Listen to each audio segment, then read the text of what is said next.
Welcome to rSlash Today I Effed Up, where OP tries to be sexy and fails miserably. Today I effed up by lying to my wife for 13 years. My wife hates oranges and lime-flavored candies. I love them. Well, I love the orange, I like the lime. So she gives me her orange Starburst, her orange and green Skittles, and her orange and green gummy bears. This has been happening for 13 years. What she doesn't know is that the green Haribo gummy bears are actually strawberry. Shortly after we married, for some reason or another, I looked at the back of the Haribo gummy bears package and discovered this. So I haven't said anything for 13 years. Every time we get gummy bears, she gives me the orange and the green, which is strawberry, and I've never said a word. I've enjoyed eating my little lies. Until last night. We had some gummy bears and she opened them and she started to hand me the orange and the green ones. But after a few minutes, I saw her looking at the back of the bag. Then I saw her eyes get real big. She turned to me to ask me if I've always known that the green bears were strawberry flavored. She always thought they were lime. I was honest and I nodded my head yes. The look of betrayal was unreal. She asked how long I've known, and I was honest. I told her as long as we've been married. She quit giving me gummy bears that she doesn't like. She's now even eating the orange ones out of spite. I don't think that I'll get any more gummy bear discards after this. Time to buy my own. OP, in my honest opinion, you had every single right to eat those gummy bears. She can't just treat you like some kind of human garbage disposal who takes care of unwanted candies for her. If you want to levy a secret gummy bear tax for your services, then you have every right to. Also, down in the comments, we have this post from CL Who. Every year, for her birthday, my step-grandmother received a gift of chocolate-covered cherries from her husband. When he died and she married my grandfather, he thought that it would be so thoughtful to continue the tradition. She took one look at the box of chocolate-covered cherries, stood up, dumped it in the garbage, and declared, "I'm not spending another 30 years pretending to like those disgusting things." I can actually really empathize with this because pretty much every single year of my life on Christmas, my mom got me chocolate-covered cherries. And I don't know why, because they're okay. I like them. I love chocolate. I love chocolate a lot. But given the choice between, milk chocolate, dark chocolate, pretty much any type of chocolate, versus chocolate-covered cherries, I prefer the other type of chocolates. Because, in my opinion, as a chocolate connoisseur, chocolate-covered cherries have too much cherry to chocolate in the ratio. It needs way, way more chocolate, like twice as much chocolate, at least to be considered a decent candy. But every year, I would get chocolate-covered cherries, and just recently, 2-3 years ago, I was like, "Mom, why'd you always get me chocolate-covered cherries? I don't even like them that much." And she was like, "What? You don't? You said when you were 4 that they were good." And I was like, "Of course I said they were good when I was 4. It's sweet and sugary. What 4-year-old doesn't like candy?" Today I effed up by trying on something sexy for the wife. The day before Christmas, I was taking a shower, and my wife said that she got me something cute, and she left it on the bed for me to look at. Once I got out of the shower, she went to take her own shower. I went to the bedroom to check it out and realized that she got something for me. I said, "Okay, I'm down. Let's try this thing on." It was, what I thought anyway, something like a Victoria's Secret underwear for me, but crocheted. It was a weird flex, but okay, I'm down. I tried putting it on in the way that I thought that it should go, but I realized that it wasn't... Sorry, I read ahead. I know what this story is about. Oh, man. I tried putting it on in the way that I thought that it should, but I realized that it wasn't big enough to go around my waist. Okay, so maybe it's like a sock, like Red Hot Chili Peppers? Okay, so I start putting it on in a way that it could go on, and I discover these 2 holes that I thought that maybe my balls should go through. Okay, kinky, I like it. Unfortunately, my balls are not fitting through the holes. Okay, so I do the best I can and use the string to tie it up and then lay down on the bed to present myself to the wife. She finishes her shower and comes into the bedroom.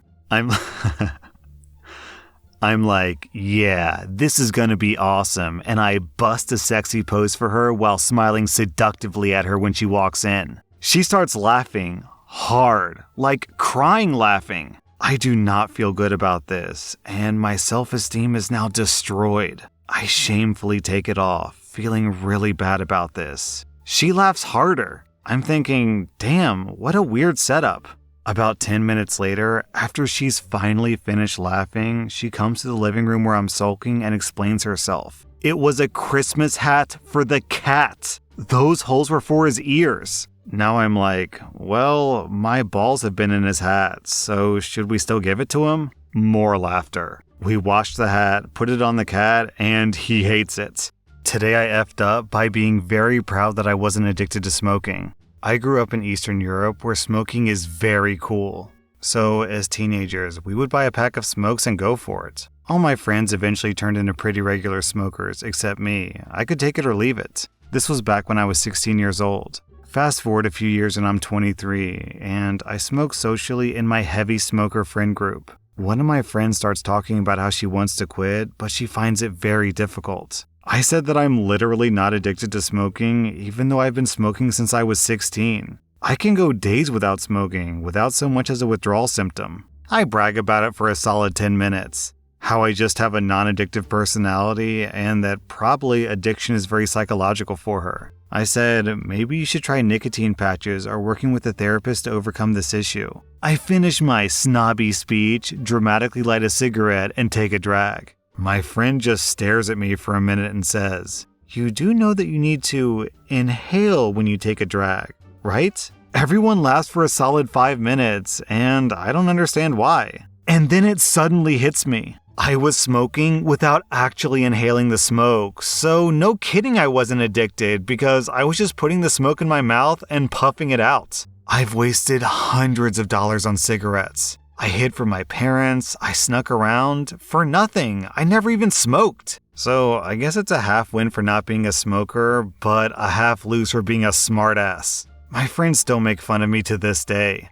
Today I effed up by playing Among Us with my used-to-be girlfriend. So me and my girlfriend were on Discord together, bored out of our minds. That's when she came up with the idea to play Among Us. I agreed, and we joined a public lobby playing together. So in one round, I get the engineer role. For those who haven't played Among Us for a while, it's a role where you can vent as a crewmate, and I vent in front of her. She freaks out and presses the button and snitches on me, telling people that I was the imposter. They didn't believe her, and they skipped. I then told her on voice chat that if I was the imposter, I wouldn't even kill her because that's messed up. She, on the other hand, said, I would murder you first if I was the imposter. So next round, I'm the imposter. I killed her first, and I started laughing because she was so surprised by it. After that, I finished the round off by winning. After I won, I continued to laugh about how she was so unaware of me killing her. Then she got angry at me and told me that I promised that I wouldn't kill her as an imposter, so I broke the trust that I had with her. I thought she was joking at first, because it's Among Us, a game where you have to lie. She then said things like, what kind of boyfriend does that? You're just like my ex. You shouldn't be laughing, that proves that you don't care about me. So I argued back with her, telling her that this is just a game about people who look like beans, and she's getting so worked up over it. We kinda yelled at each other on voice chat, which led to her breaking up with me because she couldn't trust me anymore. What the F? I really just lost my girlfriend over Among Us. Here's a little bit of our conversation after we got off voice chat. Babe, it's Among Us. You think I'm mad about that? I'm mad about you effing laughing at my god dang feelings. You're effing immature and a pure butthole.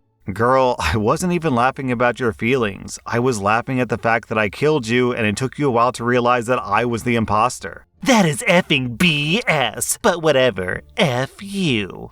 Honestly, OP, this feels like a win for you, because dumping your partner because they beat you in a video game sounds like something a 12-year-old would do. So either she's as mature as a 12-year-old, in which case you're better off without her, or she actually is 12 and you probably shouldn't be dating her. Today I effed up by assuming my boyfriend was cheating on me. This happened when we first started dating. His mobile used to ping and light up when someone texted him, and I once saw that someone had texted him with the name Babe Heart. I didn't think anything of it, and I thought that I just misread the text, but the next coming weeks I saw it happen many times. He would get really happy when the person texted, and he would give this big smile. I started thinking that I was being cheated on. The last straw for me was when this person texted, "I love you too."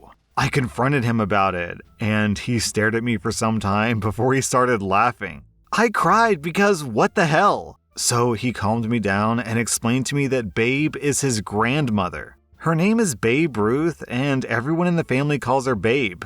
She had recently gotten her first smartphone, and he had taught her how to text. So whenever she texted him, he was excited to see her using emojis and stuff. I've never felt so embarrassed in my life. A few months later, he took me to meet her, and I kid you not, for an 85-year-old woman, Babe is a sport. She and I are best friends now.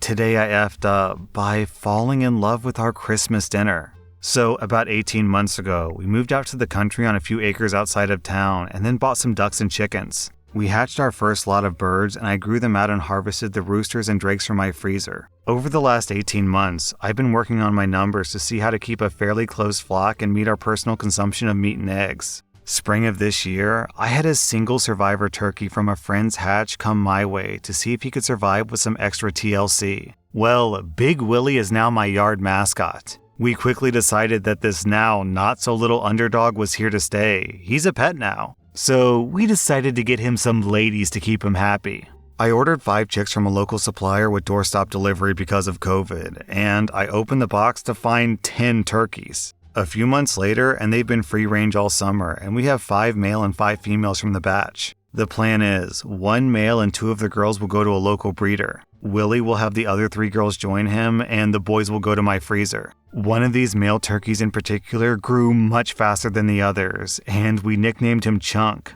Mistake number 1. Chunk was put on a calorie-controlled diet so I could grow him out for Christmas without making him uncomfortable while he was growing. This meant that I had to put him in a separate pen from the rest, so he got a little more time each morning, and he was always the first to the door for food and pets, which I was always happy to give. Mistake number 2. Today, I spent $130 on a 64-quart commercial pot and an hour scrubbing and setting up my harvest tables ready to harvest this bird. Evening time rolls around. I bring Chunk out of his pen and turn him over. This acts as natural sedation because the blood runs to his head. But instead of going to sleep, the turkey lifts his head, snuggles my leg, and just chills. I can't bring myself to do it. I just placed a very confused bird back into his own pen who has to wonder why the hell he was carried into the yard at night, cuddled upside down for a few minutes, then snuggled half to death and placed back to bed. I'm cooking Christmas dinner this year, and he was supposed to be Christmas dinner. But now I'm looking up recipes for nut loaf. And I need to think about rehoming 4 turkeys because I'm pretty certain I can never eat turkey again.